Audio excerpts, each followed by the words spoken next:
Because the burnout culture is not noble. The burnout culture is one that has a really deep rooted impact on our physical health and emotional health and spiritual health. It's easy to absorb all the energy, but it's most important that we let it go through us and not get stuck there. That takes some practice.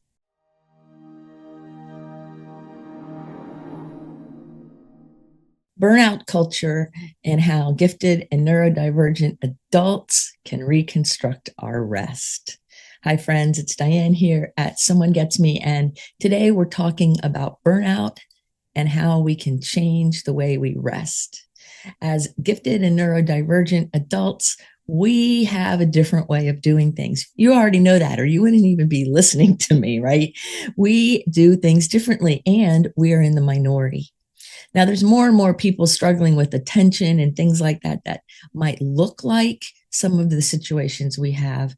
It's not exactly the same. There's a depth and qualitative difference to somebody who's neurodivergent or gifted with overexcitabilities, or both, however that all lines up, because there's so much overlap. There's a difference between that and somebody who's not well disciplined. Now, and you could not be well disciplined and having those things. But what I want to talk about more than anything here is the burnout culture. I hear so many people bragging about being burned out. And I'm here to tell you that it's not something to brag about. Being burned out is not healthy. It's not good for you. And it is not something to brag about. I remember decades ago, I burned out a few times in my career. In fact, most people who enter the counseling field only make it a few years until they figure out either how to deal with the overwhelm and the intensity of the work, or they get out because they burn out. So I've been around a lot of that, and I've experienced it some myself. But there's ways now that I don't get to myself to a place of burnout. First of all, I've constructed an amazing world for myself that supports my regulation, that allows me to be the creative person that I am. That's a little bit weird, I guess. And I can do my work without being burned out so much. Now, overwhelm does happen, but not necessarily burnout. So those are things to look at. We're going to look at those as we go on here in this show. But understand that the typical rest for a regular neurotypical kind of person is not the same for us. We need to have different kinds of rest. As a neurodivergent person, you have nuance and variance and differences that are sometimes hidden and subtle, sometimes really obvious, sometimes a mixture. And so you want to create a system for yourself, a way of resting and taking care of yourself and loving yourself, that in a way that works for you. And that is important, that you study yourself, you learn yourself, and you do what works for you. So what works for me may not work for you. And there are things that some of my neurodivergent clients use that doesn't work for me, though I might have tried it. And there's things that I might suggest to them, and they try it and they go, it doesn't work so well. And other things work perfectly well. Not only that, we're in different stages.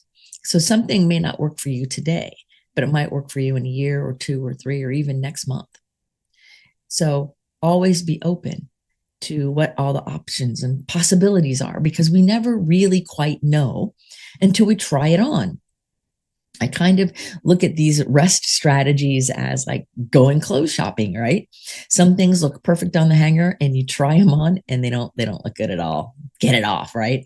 Or the fabric feels all itchy. No, I might like how it looks, but it itches and I can't wear it. Or it's too tight, or it's too big, right? Or there's something that you try on in the store and it's beautiful and it's wonderful, and you buy it and you take it home and it's still in the closet with tags on it, because it never really applied to your actual daily life. But it was a really beautiful, good thing, and it really worked, but not in your setting, right?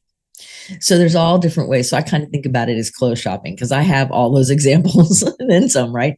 I'm only 4'11", so sometimes clothes look like they'll fit and then they don't fit.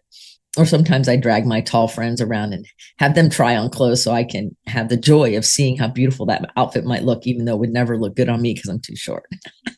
So there's all different ways to get that kind of rest, if you will. it's important for us to realize that there are a lot of societal expectations. There are a lot of requirements. There are a lot of things, if you will, belief systems and behaviors imposed on all of us from work, social life, the world in general. And when you're smart and you're over reinforced for being smart, or you're highly sensitive and intuitive and you're over reinforced for that, or you are very smart or you're over intuitive and insensitive and you're cut down for that or somehow ridiculed, right? Then there's all kinds of responses and there's all kinds of experiences. I always hear people say you can't be really smart and really sensitive at the same time. Well, that's not true, right? And people will say all kinds of things that make no sense in real life because that's their microscopic worldview. And so how do we, as people who are the outliers, as people who are not the common denominators in our society, how do we move forward in a way that works? Well, one of the best things we can do with this overwhelm situation and this burnout culture is to give ourselves permission to do our rest differently. And the way we do this, the first thing we do is we pay attention to our energetic patterns, our rhythms. What's your energetic rhythm? That's important to know. My energetic rhythm is I wake up quite early in the morning. The sun's not up yet, right, already, and I'm here inspired to do the show for you. If you ask me to do it around 3 p.m, it would be really hard because that's not my energetic rhythm. My energetic rhythm is I wake up inspired, ready to go. I create something usually first thing in the morning, and then my day goes on. And then right around siesta time between 2 and 4 is when my brain kind of shuts off. I can do some creative things and I can do other things, obviously, but the creativity and the energy and the enthusiasm for what it is that's most important to me is not at its height. It's not gone. It's just not at its height.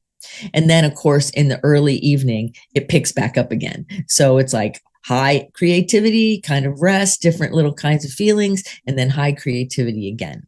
And then I go to sleep and I do it all over again.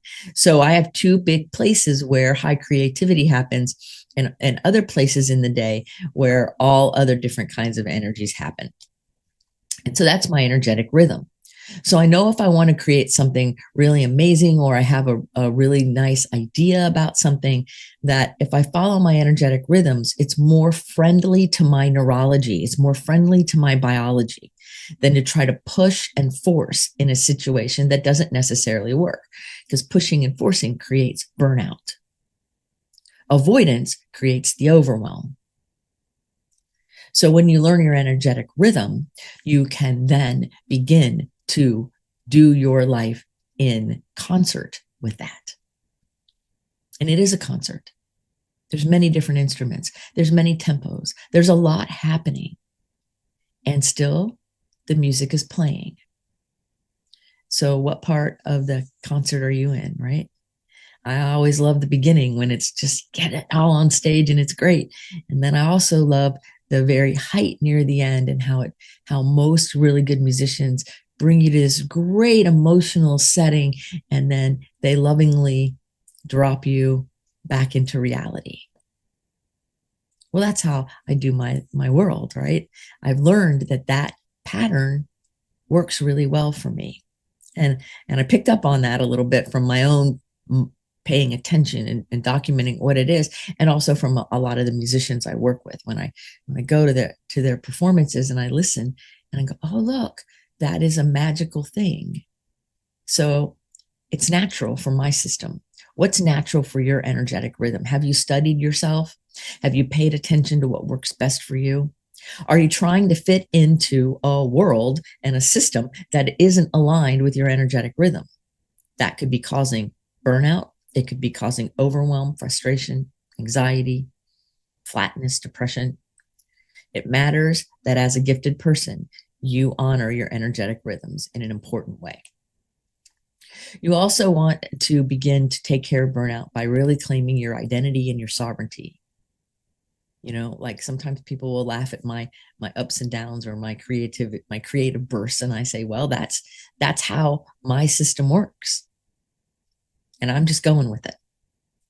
And so claiming that identity, that this really is how I am, and I'm claiming it, and this is me, and that's okay, and I love me, and we can go on from there, right? And then we can realize that sometimes just because society or somebody else, or even ourselves, expect things out of us, that doesn't mean that that expectation is a mandate that we should do something. A lot of people expect things out of others that are just resentments waiting to happen. An expectation is you creating for yourself the probability of some kind of resentment or upset. If I expect everyone to do everything my way, I'm going to be disappointed and resentful most of the time. So let's pay attention to what our expectations are of ourselves and others. So again, when you study your own rhythms and you learn to live within them, you can then give yourself rest at the times you need it, and you can divorce yourself from the over reinforcement of burnout culture. Because see, when you're burned out and you're overwhelmed and you're not at your peak, then you can be controlled. Then you have a lesser exciting experience of life. You feel unfulfilled and maybe an empty spot inside because there's things in you that you want to bring to the world that you can't because you're too tired or you're too overwhelmed or you're too burned out. So it matters that we take matters into our own hands and realize that we have our own rhythms. We can identify as people who understand these things. And we can also moderate expectations that we have of ourselves and others. It's really kind of amazing when we take matters into our hands and stand in our sovereignty. And then we can allow our own soulful recovery. Now, recovery for me means to feel better. And that means to allow myself, yourself, to have a deep, soulful, inner sense of feeling better, of recovering, of being able to feel alive and fulfilled and satisfied. And there's different kinds of rest we can do that, right? We can just rest, take a nap, right? We can relax on the couch and maybe read a good book or watch a TV show or a movie that's just kind of mind numbing and just let ourselves check out. We can be creative. We can draw or write or create music or do diamond painting or quilting or plant plants. We can do all kinds of things that have a creative nature to them. Cook a really good meal. Sounds delightful, right? And taste those tastes and smell those smells. All those are forms of rest. Sometimes a really good rest is a nice warm shower, allowing the water to just massage your face and your body, and imagine all the water dripping off your hands, being all the stress and heaviness of the day. There's all kinds of ways to allow our inner selves to rest. Now, the interesting thing with that is some of my clients keep saying to me that kind of rest, or slowing down even, feels like a waste and like they're being lazy. To which I say rest is a very active thing. Resting is important. Integration of new information is a form of rest, and it's important. That we learn new things, we do new behaviors, we grow in whatever way, and then we rest in the way that works for us. Some of my rest is creative in nature. Some of my rest is relaxing in nature. Some of my rest is watching crazy dog videos and on YouTube and TikTok, like just watching the puppies, watching the little kitties, and laughing at humor of the things that people will do a video about, or watching my own little dog do goofy things and play with her toys. Those are all forms of rest. And it's important that you learn to honor that in yourself, because the burnout culture is not noble. The burnout culture is one that has a really deep-rooted impact on our physical health and emotional health and spiritual health. It's no wonder that people who are codependent and taking care of everyone else other than themselves end up using more medical services than other people because their system is absorbing all the stuff, all the pain and stuff of other people and the world, and sucking it in and holding on to it. I've had a lot of friends of mine who are massage therapists, and another one who is a spiritual kind of healer person, and they all ended up with all kinds of internal organ issues because they were sucking in everybody else's pain, and then they weren't discharging it, and they weren't resting, and they weren't letting their own energetic rhythms keep their own inner world clean. So we go out there in the day as a gifted sensitive person, and it's easy to absorb all the energy, but it's most important that we let it go through us and not get stuck there. That takes some practice. I do that work with a lot of my people all the time, and I have to do it with myself. We all want to do that. We want to learn how to follow our own rhythms and claim our identity and our own sovereignty and our own agency, right, of who we are. And I'm not talking in an ego, thump your chest kind of thing. I'm talking having a real soulful connection to who you really are. Like, really, right? We don't have to be something we're not, and we don't have to be what other people think we are.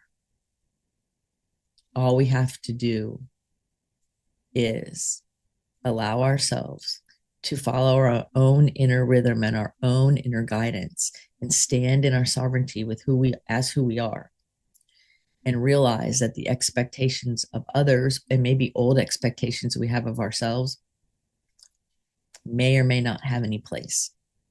We get to decide that. And we also get to decide how to recover our soul, how to feel better, how to nourish ourselves in a meaningful way, so that moving forward with each day, burnout is not our experience.